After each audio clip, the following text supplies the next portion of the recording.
Hey, it's Steve, and this is the last in my 2026 prediction series. And I'm ending it with the endovascular robots, the endovascular robots that are coming. And again, this is going to be a little bit confusing. I'm not going to go into too much company by company detail because I'm going to have a whole series from February onwards that's going to go company by company to really talk about what their technology is, where they are, what they're trying to do, how they're trying to fix it. So I'm going to go into depth on each of those companies and give you the insights and details of the differences between them all. What I want to talk about today is just the general flow of where this is going, because this is gaining more and more traction. And remember, on my blog, there's an entire section dedicated to the whole background of this. So I'm not going to rehash that again. You can look in the link down below, click that link and you'll be able to go to the blog and get all the background reading on this. What I'm talking about is the general trend and some things that have happened recently with intuitive and cardiac that really start to make me think of where this is going in 2026. So if you think about 2026, it's not going to be where there's going to be mass adoption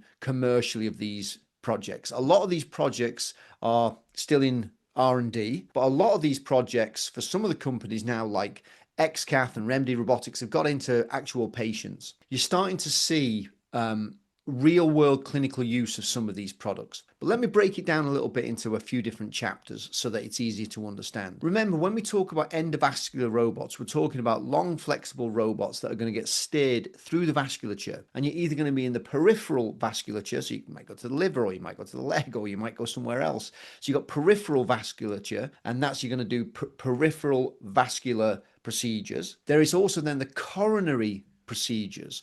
So these are robots that go up towards the heart and then they go off and go into the coronaries. And that's been things like Corindus, and R1 has been there in the past. And there's been a lot of that, and I'll talk a little bit about where they are now and why, as a standalone, I think it's difficult for them to get more traction in 2026. I'm going to talk about the neurovascular robots. So we head up and we go up towards the brain and what we're going to do there. But then I am going to talk about endocardiac robots. And there's a slight confusion between the ones that go into the coronaries and the ones that will go into the heart to do structural heart. So I'll try and get that all done together. Bear with me till the end. I will leave near the end all the cardiac stuff because I think that's a really interesting thing.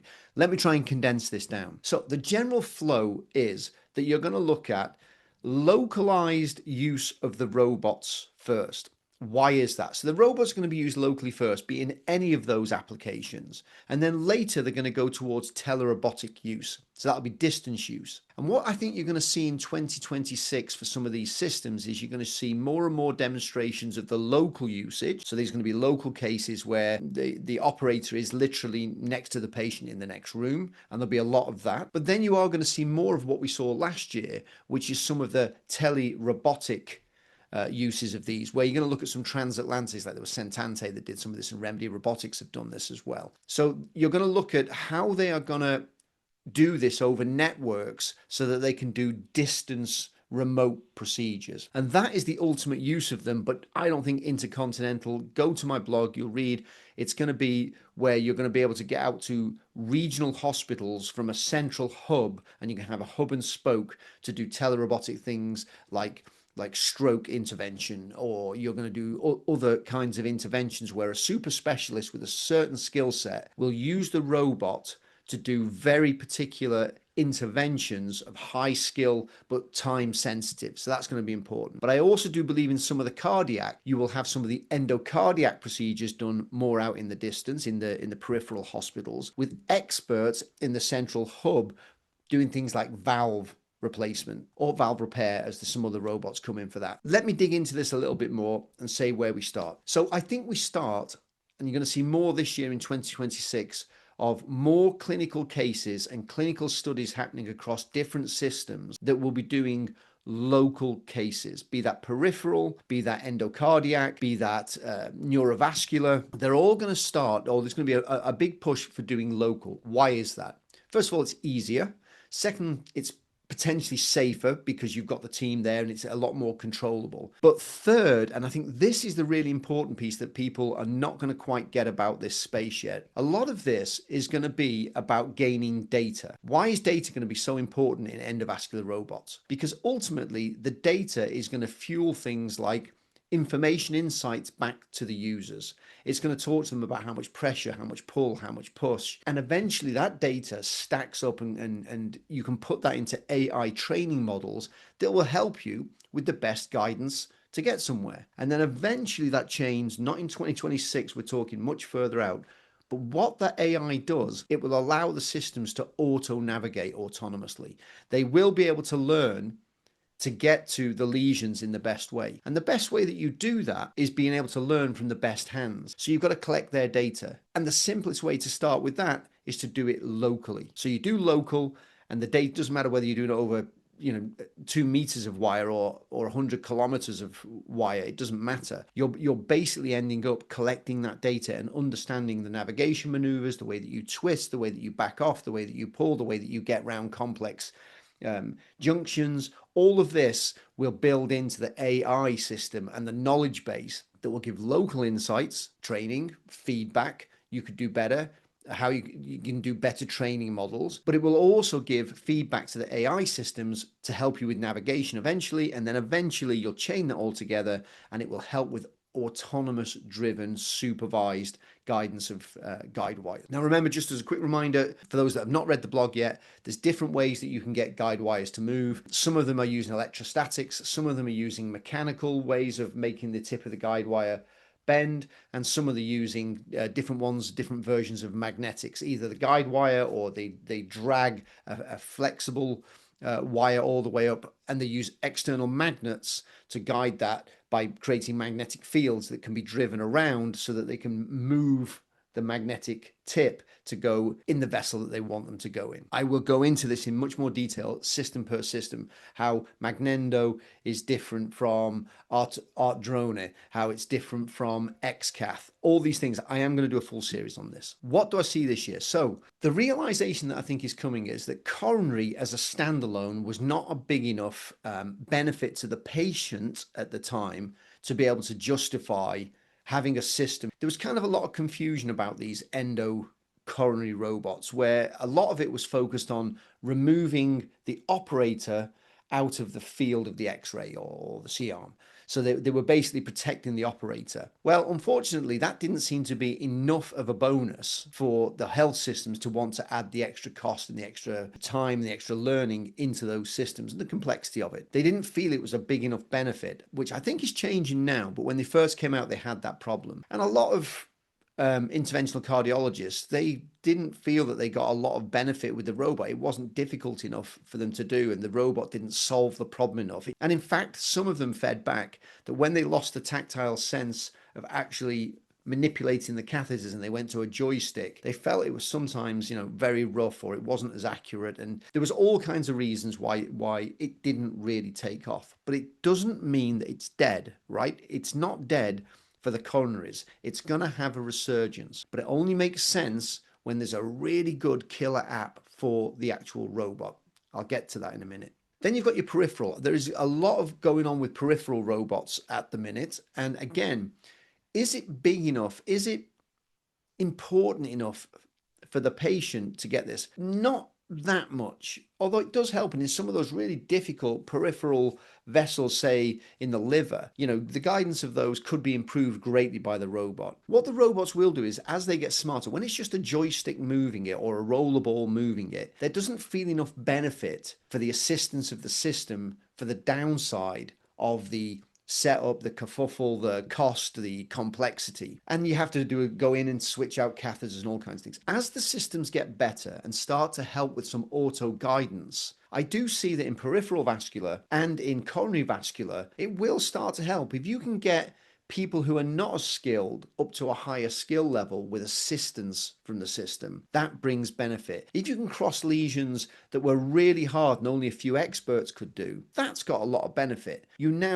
And again, it's not a word I like, but you democratize out the skill set because you'll get assistive capacities of the robots. And as the systems get better, and as they get better features, and as they allow more and more from the console rather than having to switch back and forward, so it'll do the catheter exchange and things like this themselves, what you're going to see is that the robot will gain more and more value. And in 2026, I think you'll start to see some proof points where these assisted navigations or these pre-planning navigations or different feature sets that come on the robots will start to add to the value proposition of the robot. And I think you'll see that in 2026. And I will go deep in each robot of probably how they're going to try and do that. So make sure you subscribe, make sure you hit the notification bell, because when I drop those, it will come onto your YouTube feed. Now, the coronary as well, I don't think it's gone away. I think it's dormant at the minute because there's not enough use for it. So if I had, for example, a coronary cath lab out in a regional medical center, it probably doesn't add that much value where they can justify having the robot, and they may not have the caseload. So you've got to find the killer app. And I'm going to come back to the neurovascular robots. If you could do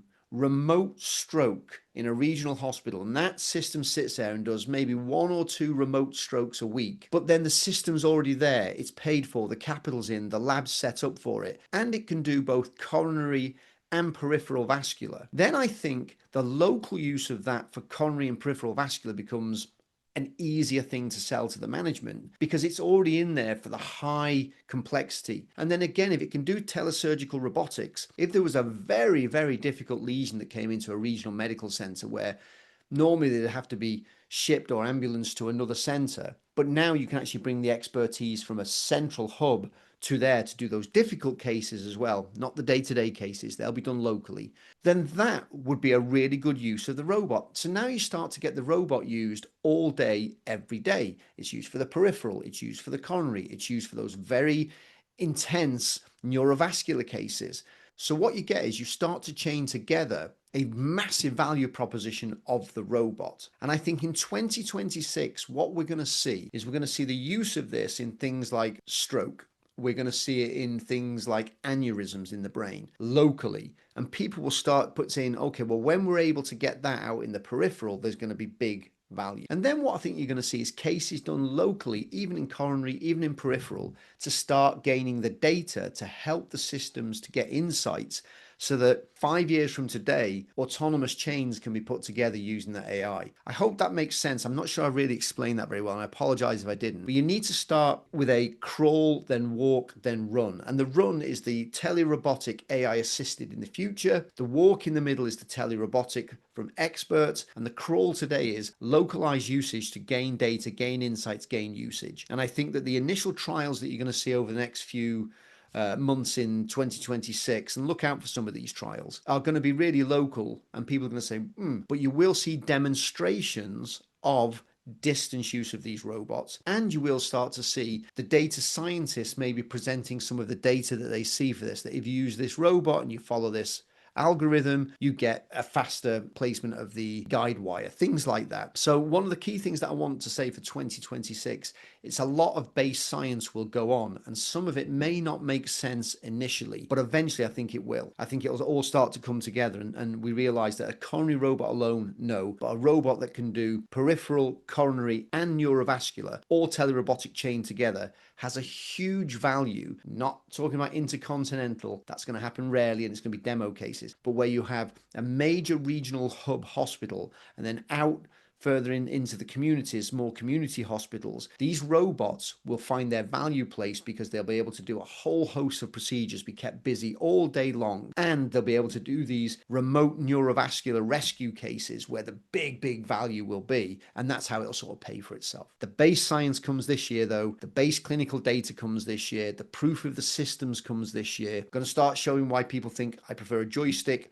or a rollerball or a haptic emulation of what I do with a catheter. I'm going to talk a lot about that, and we'll see that throughout 2026. There'll be a lot of debates around which is the right way. Should I have haptics? Is bad haptics worse? Is good haptics good? Do the haptics really line up? These are going to be things that we're going to see in 2026 discussion. So if you really follow this and you go to places like SRS, these are the sort of debates that you'll start to see, and these are the questions that people will be asking, and I'm certainly going to do a ton of videos on this year. Okay, I did promise that I wanted to talk about the more purely on the cardiac robots and the endocardiac robots. This week, Intuitive got clearance for 9 procedures with their Da Vinci 5 for cardiac procedures. And this is where you go through the chest and you basically do things like mitral valve repair, mitral valve replacement. You'll do some atrial work. You'll do some CABG work. I think this is a preview to what's happening if you look more at the structural heart. Structural heart is having a renaissance at the moment, and in 2026 you're going to hear lots about structural heart. One of the companies that's pioneering this at the minute is Capstan. And Capstan is brilliant with Maggie Smith there. Hey Maggie, shout out to you. What they're doing is they're using a robot to deliver a valve from the inside of the heart, and it's pretty amazing. And also, because Intuitive is setting up an entire division in cardiac, okay, I think that they are looking at things like ion extensions, and there's lots of patents that they've already got out there where you'll have a type of ion that will go inside the heart, and they've got this like little funnel thing that's really cool that you can flush out and you can actually do visualization. And I think they'll do things like ablations, or they'll do valve repairs, or they'll be putting small stitches in. There'll be all kinds of things that they'll do with this robot. They'll deliver endotherapies, biologic endotherapies as well. This is all going to come in the future. But what I expect to see this year is a hotting up on a couple of things. And if you look at Intuitive Ventures, they have just put a lot of money into a company to do the industrialization of CAR-T. And I won't go into that now, but a lot of these therapies that are going to be delivered, gene therapies, molecular therapies, biologic therapies, energy therapies, will be able to deliver from within the heart from one side. And I do suspect that if you want to get the full treatment, say, of the cardiac wall, you'll be able to deliver some from inside and you'll be able to deliver some from outside with specialist equipment attached to the DV5. And this is what it's sort of a hybrid procedure, but it's an evolution of that into what I would say is a rendezvous procedure. So start looking for preclinical work on some of these therapies. Start looking at where therapies are being delivered, like Endowave was delivered on the ion for bronchial. In the cardiac space, the endovascular space, the endocoronary space, things like shockwave, these are all going to start to be delivered by robots. And there'll be purely endocardiac robots, endocoronary robots, and there will be coming from the other side where we will do the full procedure, or you'll do meet in the middle and you'll end up with rendezvous procedures. And I want you to look in 2026 for the beginnings of this, and then things like the Intuitive Ventures putting money into those CAR-T areas is very, very telling and important. And if you start looking at where they're starting to do combination therapies with companies that have got microwave, or you've got to look at this holistically, that 2026 is the base science year that you're going to start for some of these endocardiac structural heart things. And I do see that, you know, an ex board member of Intuitive, I've got it right, did join Capstan Medical's board. So it's clear that people are thinking in this way. And with the entire division being built up by Intuitive in cardiac, they're not doing that just to sell a couple more instruments to some cardiac surgeons. They have a strategic push into cardiac. So for me, 2026 is a very important year for the endovascular robots. And you look for the four categories in my head. There's the neurovascular, there's the peripheral vascular, there's the coronary robots, and there's the endocardiac robots that will be dealing a lot more with things like structural heart. And I think 2026 you'll start seeing some of the preclinical, clinical, and some of the discussions about this at some of the societies as people start chaining this together in their heads. Hope you found that useful. If you did, do like the video, please. It pushes it out to more people for me. And if you can subscribe and hit the bell, I keep saying this because I get, you know, thousands of people to the channel and there's not that many people have really signed up and follow yet. And each time I drop news on either the endocardiac or the neurovascular robots, and I am going to do a full series on all of the